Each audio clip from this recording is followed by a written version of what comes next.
Peace out, dude. Great to see you. Dr. Dan Miller here. We're for episode 54 on the 250 River with Dr. Dan. The week ending December 4th, 1775. I'm shooting immediately thereafter on December 5th. So a happy Friday to you and me and one and all. We've got a great show. I thought, let's get outside. Not too bad. It's freezing actually, but still not too bad. I've got my coffee here and all of that. Yes, coffee here and all of that. A genuine article. So today's episode is sponsored by a married couple, John and Hannah Goddard, who are looking for, John specifically, is in the neighborhood of Cambridge, Massachusetts, and he's really wanting to have you come by if you have any skill at all as a teamster, as a person who can drive a wagon pulled by oxen or cattle or horses or mules. If you have skill along those lines, you're a teamster, we need you right now. So apply to the home of John Goddard, Hannah Goddard too.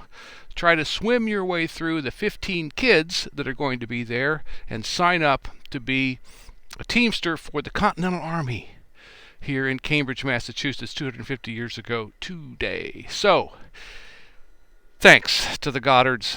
Good luck with the kids and the daily zoo that must be at the Goddard house. We have our top 5. It is special. Probably going to run a little long. I apologize in advance.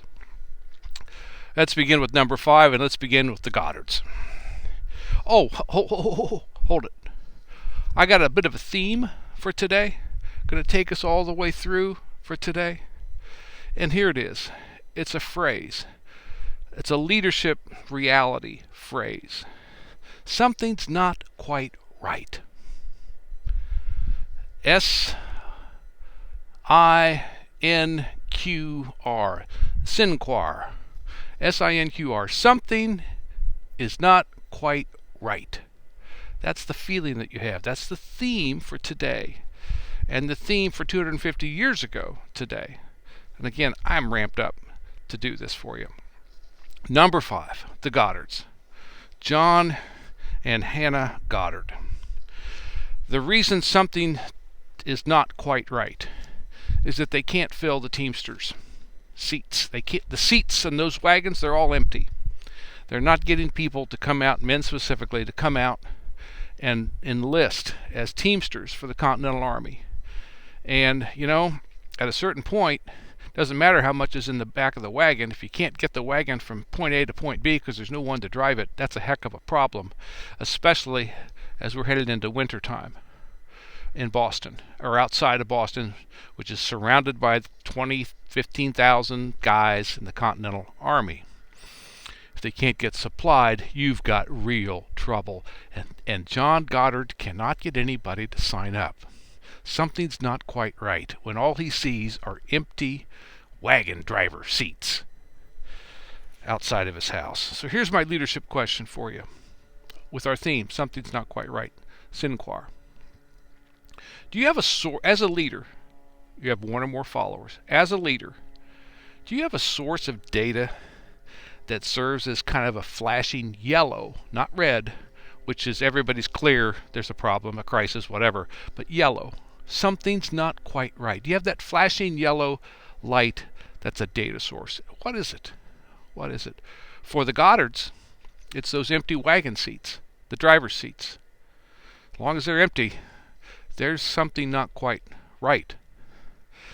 Number 4. Oh, you history buffs, you American Revolution buffs, you'll know the next three name. John Paul Jones is a lieutenant on the brand new Continental Navy ship called the Alfred. It's a sloop, I think. I'm not a water guy. Sloop Alfred. Today, December 3rd, this week, 250 years ago, John Paul Jones and the rest of the crew are watching as the very first flag of the United Colonies is raised It's called the Grand Union flag. There's never been a national flag before. There's never been a nation for the entire collective colonial world before. We've got it today, and it's the first day up the flagstaff, fixed somewhere on one of the masts of the continental ship Alfred. They salute, they cheer, they sing. I don't know what they do, but it's a big day. If you want to know the design, it's real easy. You ever seen the Union Jack of England? The flag, it's got the triple thing there, the bright red and white and blue, I think, crossed and X'd and all this. That's up in the corner. Where the stars are on the American flag now, that's up in the corner. But everything else is exactly as you know it right now. Intermittent red and white bars, 13 of them. There's your 13-member union. Remember, we talked about union first. We've got a flag now. Oh, my gosh. Now, here's the thing. Here's the leadership question. So, something's not quite right. But yet, we can turn to a symbol. The symbol. And take comfort, take heart, take solace from the symbol. A little bit of inspiration, maybe even motivation from the symbol. Our first day of our first flag. God, what a symbol. Do you have a symbol like that for your followers in your leadership? Very important question. Very important question. My symbol is not my Yeti full of hot coffee, but maybe it ought to be. Number 3. I got 2 Josephs coming your way. 2 Joes. The first Joseph at number 3 is Joseph Ward. And Joseph Ward is in the Boston area. He's part of the Continental Army stuff, right? Part of that 15,000. And he's really, really concerned because Joseph Ward pays attention really well. Very gifted at paying attention. And he's paying attention to people around him, and he's realizing, oh my God, I thought we were all in this together. I thought we were doing this for the general good, the common good of the army and of the cause.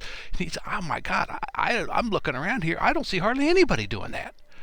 Everybody's after number 1, me first, me middle, and me last. Never me last. Me always. Me. It's self-interest. What's in it for me? What can you do for me? He's saying, where's the higher call of this? What we're doing? I don't know that he's seen the Grand Union flag. He probably hasn't yet. But when he does, and it'll be soon, if he sees the sloop Alfred anywhere, he'll realize that's the cause right there on that flag. All I look around, I just see me everywhere. Well, he says, you know what? We got to do better. We got to come together. And I'm going to role model this, Joe Ward says. I'm going to role model it because I'm going to start talking to people like every conversation I have in this army, across these 15,000 guys, they're never going to know that if they think I think I'm better than them. If they think I think my home's better than theirs, my home colony's better than theirs, my home unit is better than theirs, they're never going to know that. I'm not going to think it, but they're never going to be able to suspect it because all of my conversations are going to be on the same level. We're equal. We're the same. We're in it together. He says, I really pledge I'm going to do this. Can't do much else in my little corner of the world, but by God, I'm going to do this. That's Joe Ward. Here's my leadership question for you. Let me find it. My clipboard. It's frozen, just so you know. Is your daily conduct a true reflection of who you say you really are? Old Joe Ward, and I believe him, he says you can hold me accountable. And those are our phrases, right? Hold accountable. You can bank on it. I say I'm going to talk in this way that we're right here, you and me, right here. Nobody's up here, nobody's down there, we're right here. You can measure that in my conversation. I believe him. So what about you? What about me? Is your daily conduct a true reflection of who you say you are? That's our leadership question. Go to number 2 and our last Joe, our second of 2 Joes. Sorry. Remember, frozen. Joe Palmer. We had Joe Ward at number 3. We've got Joe Palmer at number 2 on our top 5 list. Joe Palmer also among the 15,000. He's an officer. I think he's writing from Watertown, outside of Boston.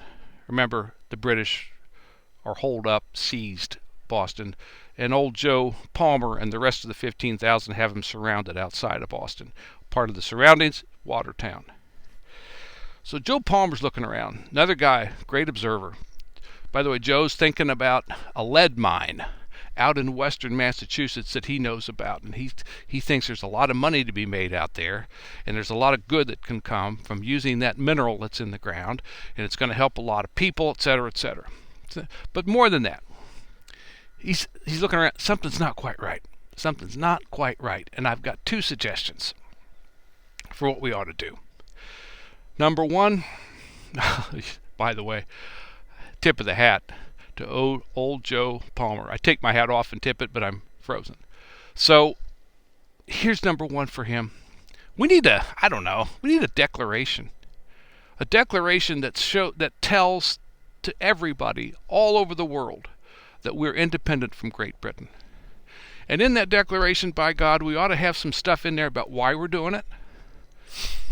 Some reasons and all of that reflect who we are, what we're going through.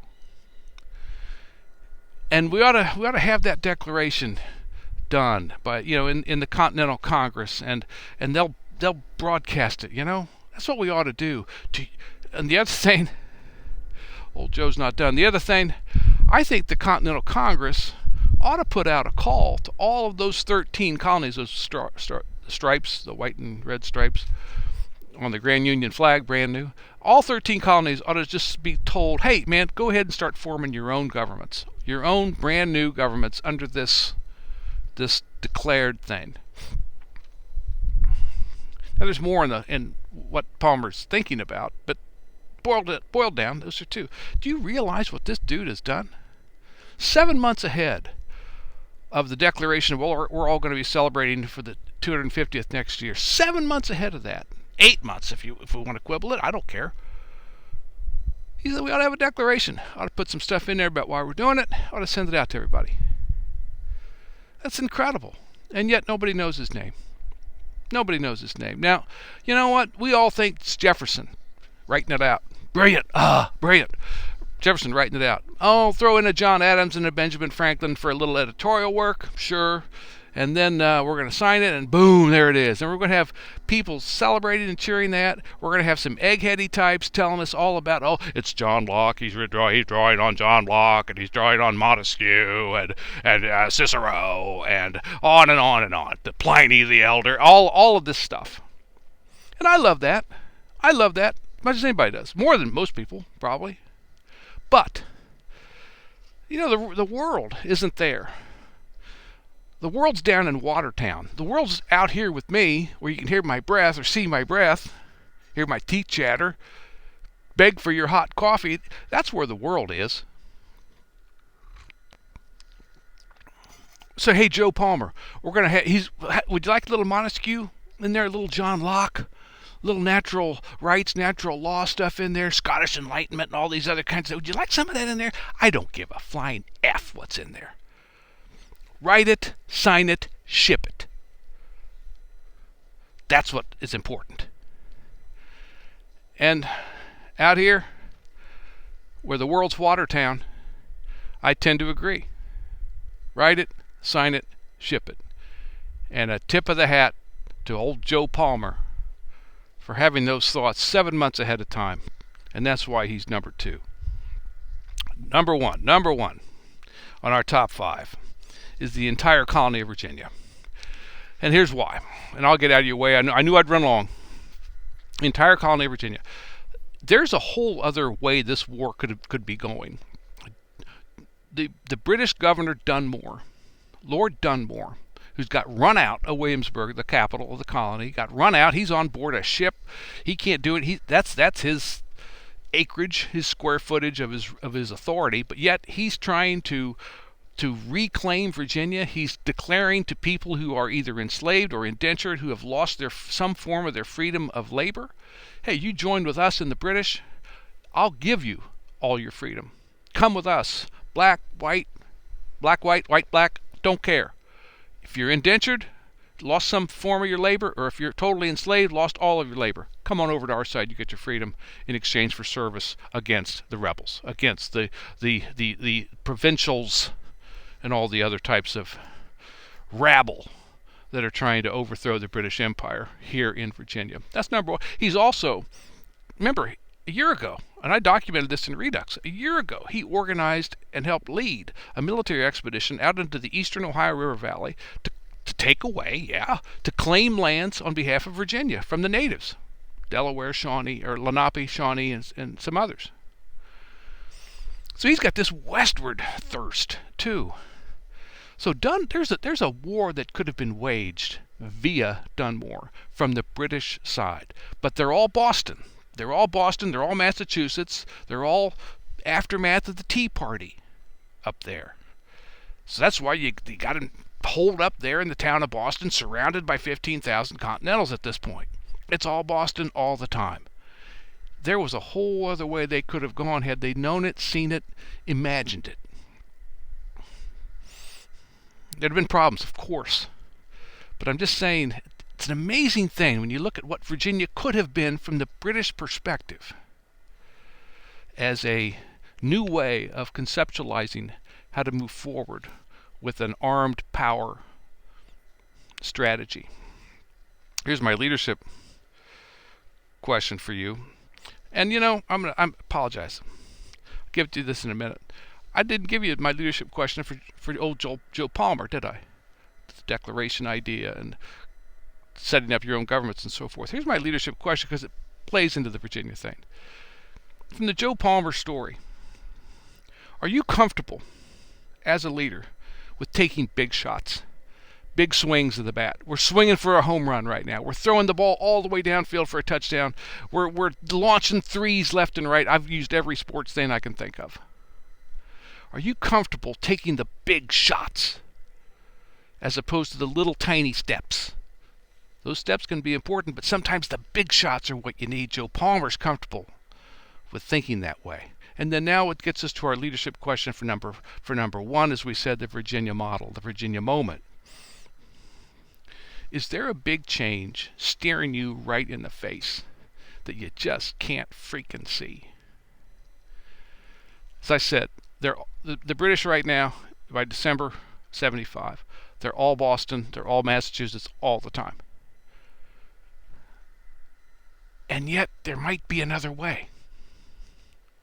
There might be another way. So what about you? That's my leadership question. What about you? Is there a big change, a different change, staring you right in the face? Okay, let's wrap up with the big idea. Remember our theme, something's not quite right here. I think that's true. 250 years ago, there's a general feeling that something's not quite right from the American perspective. To go all the way back to the Goddards, that's why nobody's sitting in those seats as teamsters, because people aren't coming out of the woodwork because they're excited. There's something not quite right. Here's what's not quite right. They don't know how to union together. Remember, I've been yelling about union first, nation second. That's truth. Union first is what they're doing right now, but they don't know how to union together. Congress is a verb. When you look it up, to Congress means to assemble, to meet, to discuss, to Congress together. Union's not a verb, but by God, we ought to make it one. How do we union together? They don't have any idea. They're trying to kind of bump and grind and slip and slide towards some type of an answer to that. A list of steps you take when you union together. So that's why there's something not quite right, because they don't know how to do it. They've never unioned together before. And when it comes to the circumstances that they're facing, no one has ever done it like this before. Hey, you hang out with me today. Appreciate that. Episode 54. Just so you know, on this Virginia thing, You can feel it rising. You can feel it rising to some point. Something's coming. Stay with me. Next time, episode 55. Maybe we'll get into that. Maybe it'll make the top 5. It'll make the top 5. Hope you're doing well. Talk to you soon.